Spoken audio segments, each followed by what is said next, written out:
pertama, abad kedua, abad ketiga kekristenan, pada waktu abad pertama, abad kedua, abad ketiga, di mana gereja itu menjadi satu tradisi, sehingga nilai kekristenan sebagaimana lagu yang kita sebutkan tadi itu hilang, yaitu Yesus Tuhan Allah yang kasih, dia menunjukkan Allah yang kasih kepada dunia ini, ya. Itu adalah nilai utama di mana kekristenan, yaitu pengikut Yesus. Nanti kita akan lihat apa perbezaannya dengan Kristen tradisi dengan Kristen yang sejati. Apakah kamu datang daripada Kristen tradisi atau datang daripada Kristen sejati? Ya, ada dua. Kristen tradisi yang saya katakan tadi adalah kita menjadi ikut-ikutan oleh karena keluarga kita orang percaya dan dilahirkan daripada keluarga orang percaya dan dituliskan di dalam IC kita ada Kristen, ya. Adakah Kristen ataupun K saja? Kalau yang non muslim lah, ya.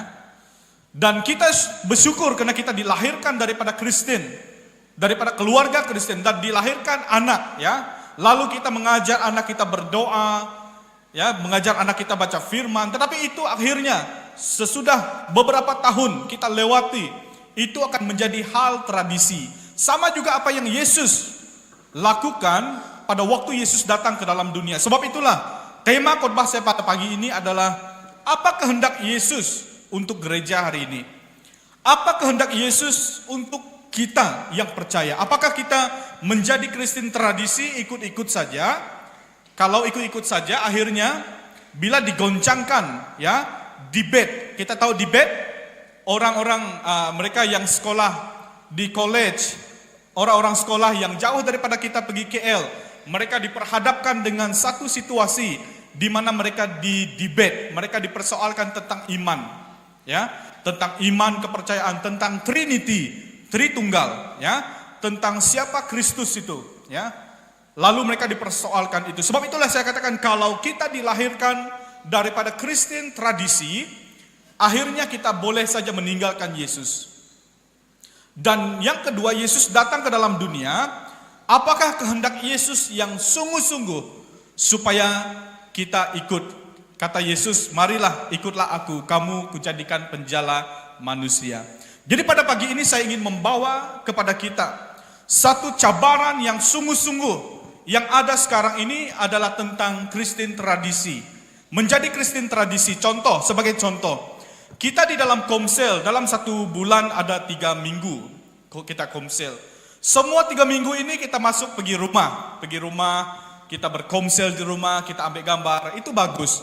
Tapi kita akan lihat apa yang Yesus mau, ya. Apa yang Yesus mau? Nah, gambaran gereja hari ini, next slide.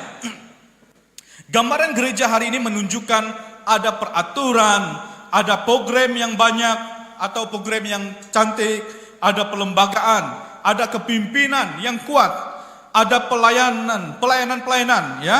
Ada juga bangunan, ada juga aturan, dan ada juga nilai. Ini gambaran gereja hari ini.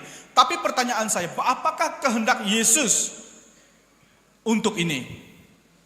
Ya, apakah kehendak Yesus untuk kita datang gereja saja begitu? Ya, kita ikut program, kita ikut gereja yang nilai-nilai tradisi. Ya, ada gereja tradisi yang sebelum ini, kalau gereja Ortodoks, mereka datang, mereka menyembah dulu, mereka datang, ya, dengan tradisi, dengan baju, ya, dengan pakaian yang suci, dikatakan pakaian khas untuk para pastor, ya.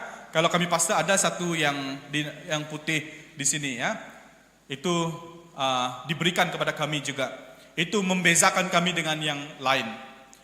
Apakah Yesus mau, kehendak Yesus kepada gereja hari ini supaya kita dapat berkumpul, ya, dapat gereja yang selesa pada hari ini?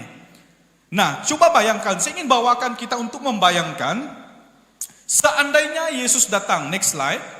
Seandainya Yesus datang pergi Miri, mungkin dia pakai bus dari Bintulu, contoh, ya. Yesus datang, dia pakai bus datang daripada Bintulu sampai pergi Miri. Ya. Persoalan saya, siapa yang dia jumpa dulu dan kemana dia akan pergi? Ya. Apakah dia datang pergi jumpa dengan pastor, atau dia datang jumpa dengan zone leader, dengan pemimpin? Dia call, pastor, mana kamu? Boleh ngupi kah? Ya. Atau dia pergi ke mall. Kalau ujung minggu sekarang kan penuh, dipaksen kan? Orang-orang daripada mana yang datang pergi mall. Ya, kalau tempat makan, siapa tahu tempat makan yang paling best di sini? Ya. Kalau tempat makan, kalau tempat jogging, kalau tentang pergi gym, ya, semua orang tahu, ya. Apakah Yesus akan pergi ke sana juga? Oke, pergi 2020. Bolehkah kita pergi 20? Ya, Pastor Andy. Datang Yesus, dia datang jumpa dengan kita. Maukah macam tu? Mau, ya. Dia datang pergi lawat gereja. Wah, gereja mana yang bagus di Miri, ya? Dia akan tanya lagi, dia akan datang pergi gereja.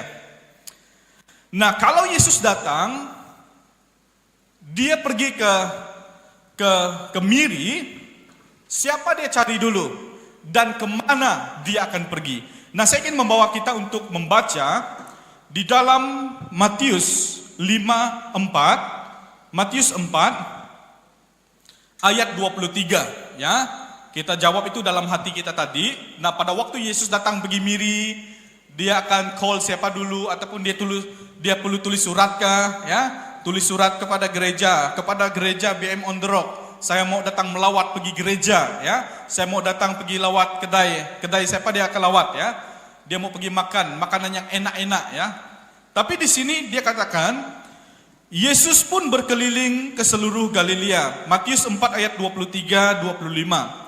Dia mengajar di rumah-rumah ibadat dan memberitakan Injil kerajaan Allah, serta melenyapkan segala sakit penyakit dan kelemahan di antara bangsa itu. Maka tersiarlah berita tentang dia di seluruh Syria, dan dibawalah kepadanya semua yang buruk keadaan, yang menderita pelbagai sakit penyakit dan sengsara, yang kerasukan setan, yang sakit ayan, yang lumpuh. Lalu Yesus menyembuhkan mereka. Maka orang banyak berbondong-bondong mengikuti dia. Mereka datang dari Galilea dan dari Dekapolis, dari Yerusalem dan dari Yudea dan dari seberang Yordan.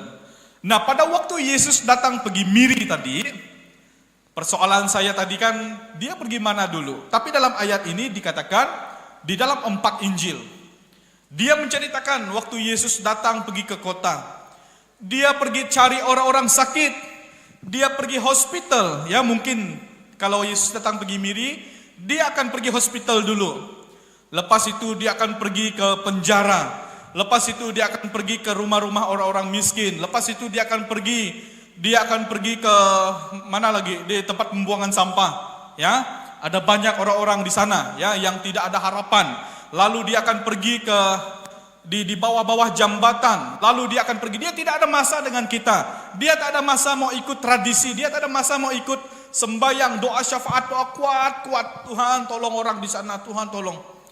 Yesus datang pergi Miri, dia tidak ada masa mau jumpa kita. Saya rasalah. Sebab kita kan rohani, ya. Kita kan bagus-bagus semua. Kita kan tiap-tiap minggu datang pergi gereja, ya. Dia datang pergi jumpa, dia pergi kenosis, orang yang dibelenggu dengan dadah, orang yang dibelenggu dengan game, orang yang sakit, orang yang menderita, orang yang ditolak. Mungkin ada di antara yang cerai. Banyak orang menolak yang cerai, ya. Orang bercerai ditolak dari gereja. Dia akan pergi cari mereka tuh, ya. Dia akan cari mereka. Siapa lagi dia akan cari? Orang-orang lumpuh dia bangkitkan, orang yang kerasukan dia usir roh jahat itu. Itu tujuan Yesus sebenarnya daripada awal Alkitab kita. Dia tidak katakan, wah kamu harus buat persekutuan begini, jam begini, doa semalam. Itu bagus sebenarnya. Itu membawa kita cari Tuhan. Amen. Tapi saya mau tanya, selama kamu ada di Miri ini, berapa kali kamu melawat hospital? Berapa kali kamu melawat penjara? Berapa kali kamu melawat kenosis, tempat orang berdadah? tempat orang yang dibelenggu dada. Berapa kali kamu melawat kawan-kawan atau orang-orang yang jauh daripada Tuhan? Berapa kali kamu akan melawat di tempat pembuangan sampah? Berapa kali kamu akan pergi ke mana? Ke tepi jalan tempat orang tidur itu. Pernahkah? Ataupun belum lagi? Ataupun pernah sekali lah, lepas itu tidak ada lagi. Dan kita datang enjoy, datang hari Minggu begitu.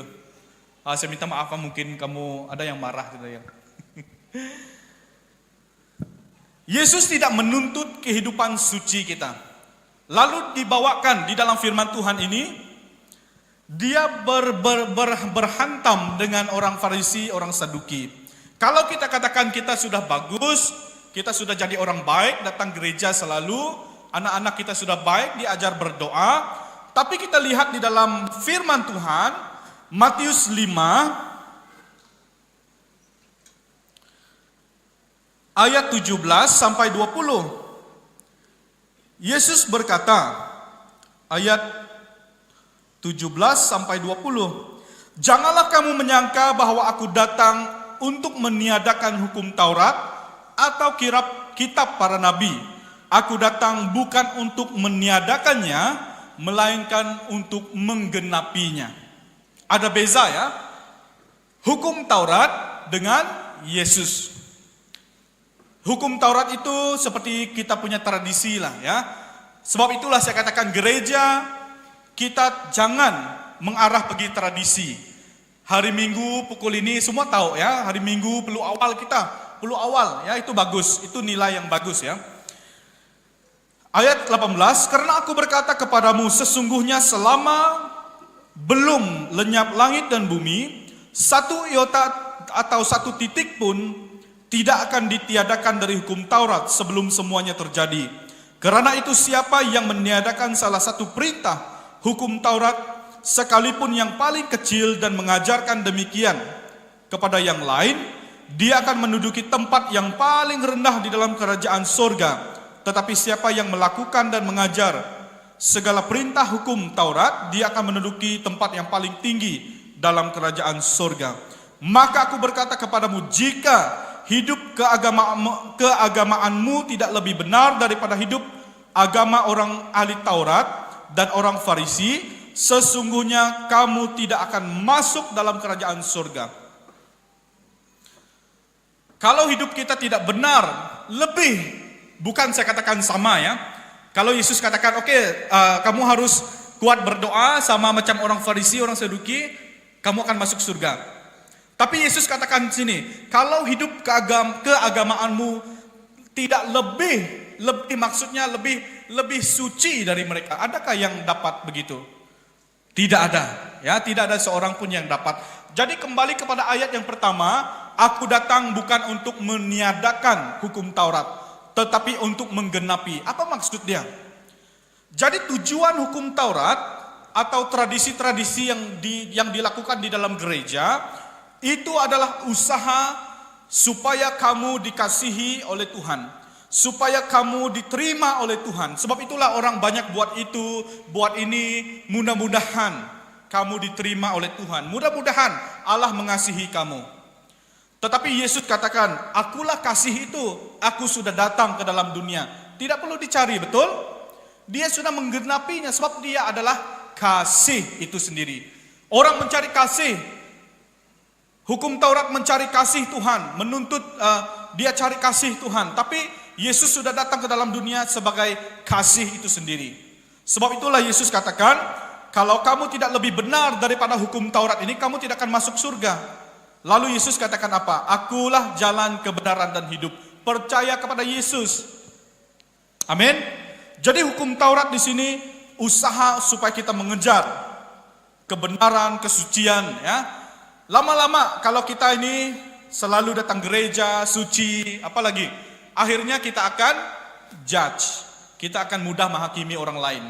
Kita akan, si anu jahat dia itu. Oh, dia itu begini-begini, dia itu begitu-begitu, ya. Sebab kitalah yang paling perfect begitu, ya. Tapi Yesus mengajarkan tentang kasih. Jadi apakah kehendak Yesus sebenarnya untuk kita? Next, apakah kehendak Yesus untuk kita sebenarnya? Apakah dia mau supaya kita menjadi Kristen tradisi atau menjadi Kristen sejati?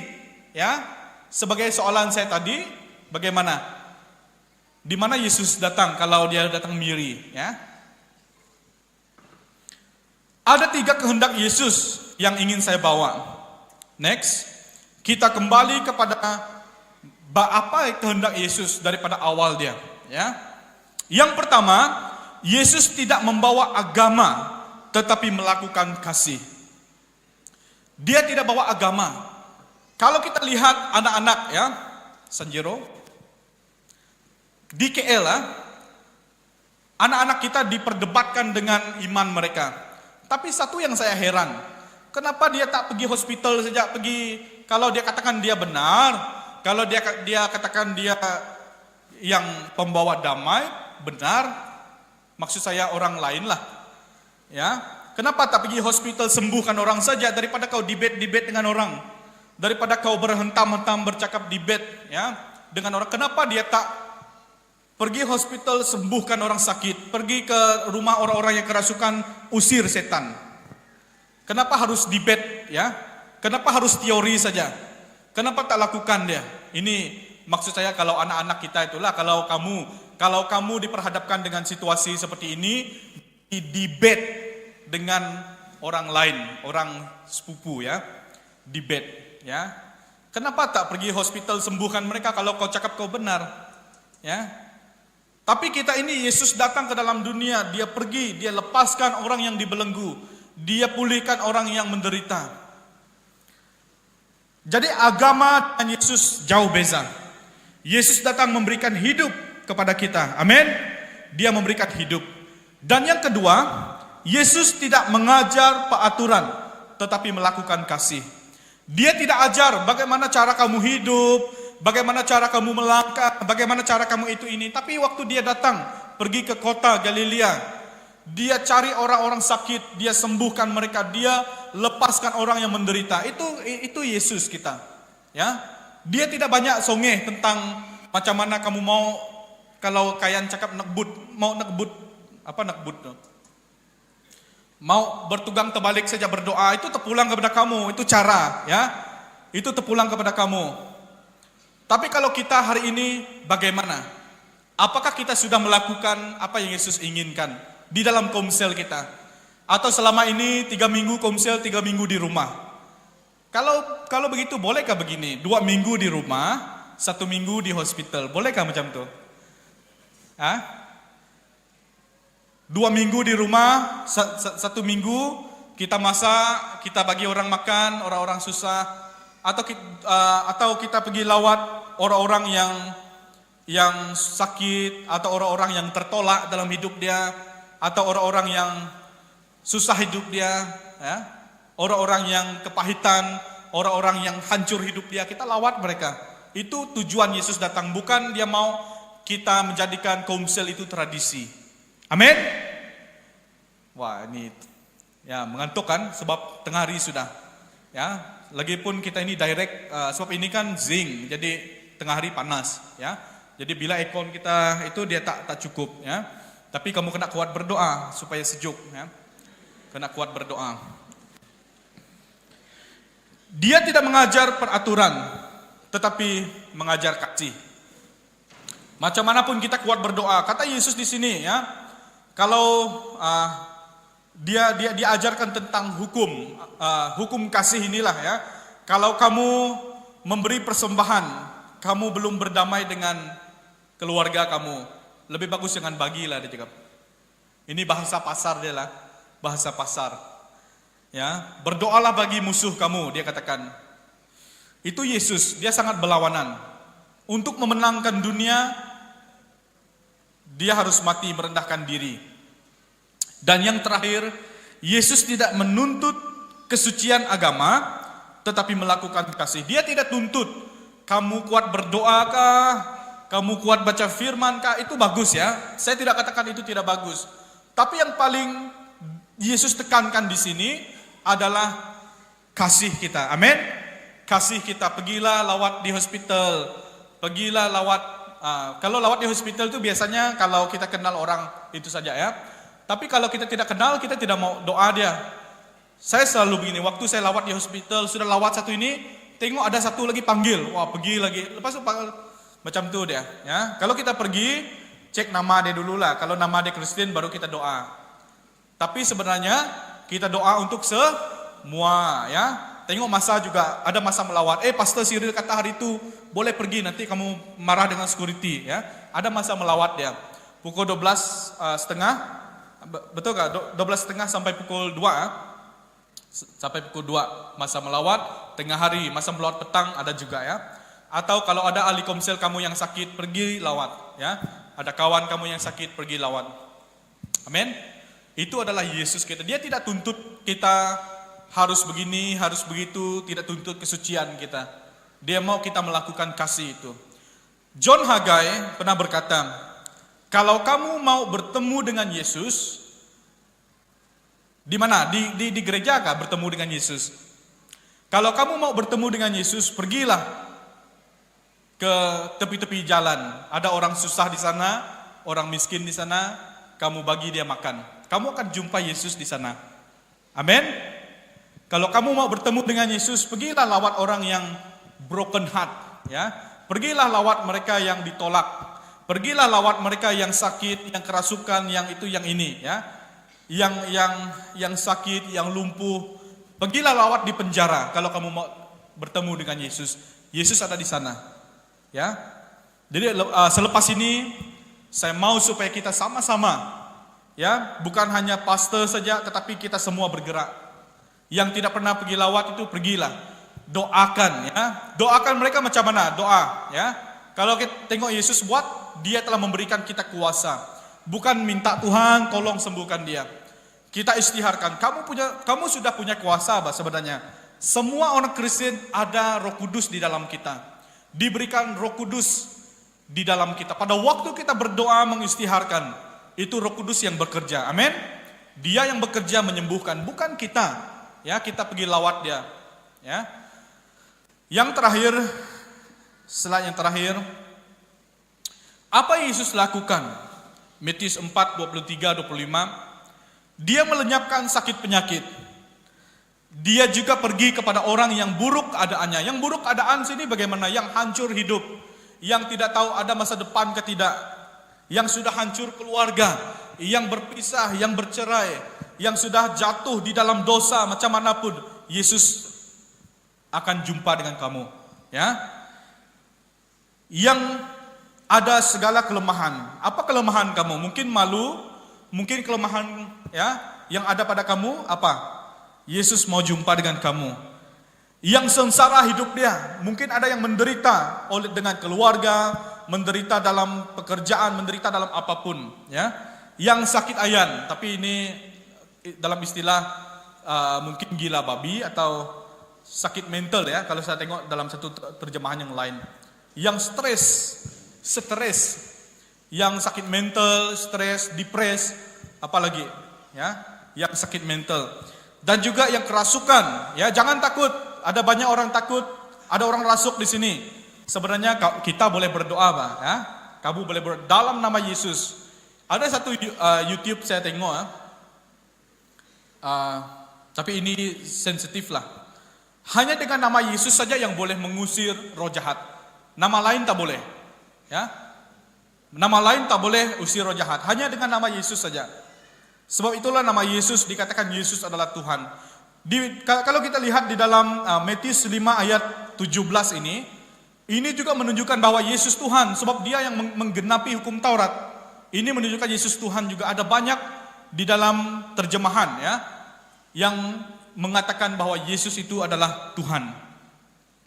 Yang lumpuh, ya. Apa yang Yesus lakukan? Dia pergi menyembuhkan yang lumpuh. Jadi pada hari ini kita bukan Kristen tradisi. Kita adalah Kristen yang sejati. Katakan Kristen sejati, ya. Ya, jangan jadi tradisi, jangan jadi datang gereja pulang, ya. Pergi komsel, datang gereja pulang. Tapi jadikan kita adalah Kristen yang sejati. Pergi lawat, ya, pergi tengok, tolong orang. Di sana Yesus ada. Yesus tidak ada di sini. Saya rasa adalah, sebab tidak tengok dia. Tapi kalau pada waktu bulan yang lalu, saya bawa student, karena saya mengajar urban di Metz sebagai seorang pensyarah part-time. Lalu praktikal saya bawa anak-anak, saya bawa student untuk mempraktikkan apa yang kami belajar. Lalu kami beli beras 5 kilo, kami masak nasi goreng. 5 kilo itu berapa ringgit tuh? Masak nasi 5 kilo, lalu kami buat nasi goreng, tapau dia. Lalu kami pergi ke bawah jambatan, pergi ke tempat apek-apek lepak, tahu gak itu tempatnya? Apek-apek lepak di pasar tuh. Kalau malam kan, wah, banyak mereka tidur di sana, orang-orang gelandangan yang tidur di sana. Pada waktu kami pergi bawa itu, saya mau tengok student saya. Saya mau supaya mereka praktik itu. Pada waktu kami pergi, saya tengok ada 2 orang, yang satu pergi sana, satu pergi sini. Mereka pergi sembunyi di lorong. Saya mau tahu apa mereka buat. Rupa-rupanya mereka sedang menangis. Mereka menangis. Ya. Jadi mereka beri makanan itu pun mereka sudah menangis sudah. Ya. Lalu bagaimana dengan kita? Mau jumpa dengan Yesus atau mau pulang? Kalau mau jumpa dengan Tuhan, saya boleh antar. Ya, kalau mau jumpa dengan Yesus, pergi. Lawat mereka yang sakit. Amin. Lawat mereka yang sakit. Kalau belum kamu lakukan hari ini, coba lakukan dia. Coba 1 kali saja, ya. Kamu buat macam itu. Kalau ada lebihan makanan, boleh masak sikit ya. Kalau ada lebihan sel, waktu kelompok sel tu bawalah, bagilah mereka makan, ya.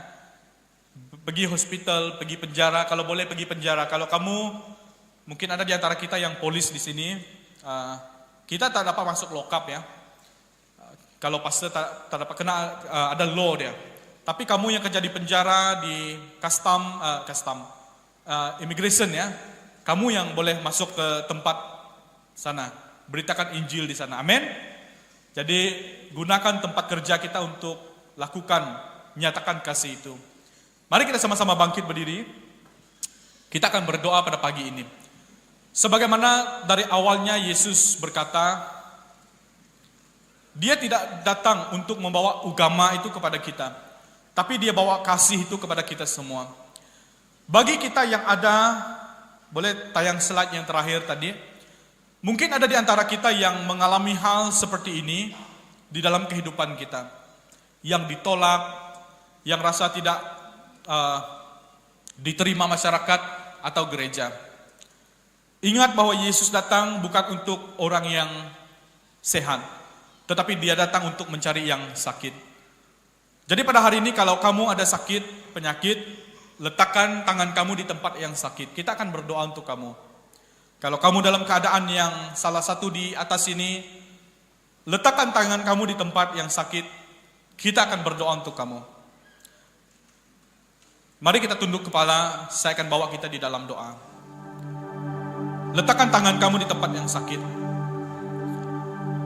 Bapa, di dalam nama Tuhan Yesus pada pagi ini, kami sudah mendengar firman-Mu bahwa Engkau datang untuk mencari yang hilang, untuk melenyapkan sakit penyakit, untuk melepaskan kami dari cengkaman iblis, untuk membawa kami keluar daripada titik terendah hidup kami. Pada saat ini Tuhan, saya berdoa buat semua yang sedang memegang tempat yang sakit pada hari ini. Di dalam dan di atas nama Tuhan Yesus, saya istiharkan sembuh saat ini. Semua tempat-tempat yang sakit, yang dokter katakan tidak ada harapan, di dalam Yesus pasti ada harapan. Kami doakan di dalam nama Tuhan Yesus, mukjizat Tuhan terjadi pada pagi ini. Tempat-tempat yang sakit, tempat-tempat yang ada tumor, cancer, sakit apapun kamu dalam nama Tuhan Yesus pada pagi ini, saya perintahkan sembuh saat ini. Kami berdoa di dalam nama Tuhan Yesus yang dibelenggu oleh iblis, yang dibelenggu oleh roh-roh yang jahat, penguasa-penguasa dunia, roh-roh dadah, roh game, roh apapun yang membelenggukan kamu. Dalam nama Tuhan Yesus dilenyapkan, dilepaskan dalam nama Yesus. Saya berdoa di dalam nama Tuhan Yesus bagi yang hidup yang hancur. Tuhan Yesus datang di dalam hidupmu. Dia memberikan engkau harapan pada pagi ini. Terima kasih Bapa untuk pagi ini, karena itulah Engkau datang. Mungkin ada di antara kami yang sedang menunggu dan sudah menantikan anak. Di dalam nama Tuhan Yesus saya berdoa, untuk rahim terbuka dalam nama Yesus. Di dalam nama Tuhan Yesus, apapun yang membuatkan tidak ada anak, dilenyapkan. Terima kasih Bapa untuk pagi ini. Kami mengalami kesembuhan, kami mengalami kasih-Mu pada pagi ini.